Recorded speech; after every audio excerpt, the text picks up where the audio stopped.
ఇక్కడ ఏ బిఆర్ నాయుడు కానీ వైవి సుబ్బారెడ్డి కానీ కరుణాకర్ రెడ్డి కానీ ఎవరైనా దేవుడి సేవలో ఉన్నప్పుడు ఏమన్నా నేరం జరిగితే తప్పు జరిగితే తప్పకుండా దానికి మనం బాధ్యత వహించాలి. నేనైనా వహించాలి, బిఆర్ నాయుడు అయినా వహించాలి, ఇంకొకరైనా వహించాలి. లేదంటే దేవుడి దృష్టిలో మనం తప్పు చేసినట్టే తప్పకుండా దేవుడు సరైన శిక్షిస్తాం. వాళ్ళు ఎవరైనా మరీ ముఖ్యంగా కలిగి ప్రత్యక్ష వెంకటేశ్వర సేవలో ఉండేవాళ్ళు ఎవరన్నా పొరపాటు జరిగితే దానికి పాయచిత్తం చేయాల్సిన అవసరం ఉంది. మనం కూడా నైతికంగా దానిపై స్పందించి దానికి ఏ విధమైన కార్యక్రమం చేయాలని వాళ్ళు చేస్తే బాగుంటుంది.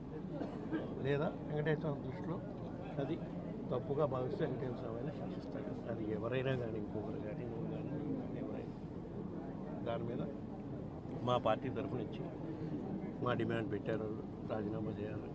రాజీనామా చేయిస్తారో లేదో కుటుంబ ప్రభుత్వం వాళ్ళ నిర్ణయం చేయిస్తే బాగుంటుంది. దేవుడి సేవలో ఉన్నప్పుడు ఇటువంటి నింద వచ్చినా దానికి మనం సమాధానం చెప్పాల్సిన అవసరం ఉంటుంది. మనం చెప్పకపోయినా దేవుడు సాక్షాత్తు వెంకటేశ్వర స్వామి తప్పకుండా దానికి ప్రాయశ్చిత్తం చేసే కార్యక్రమం చేస్తాం.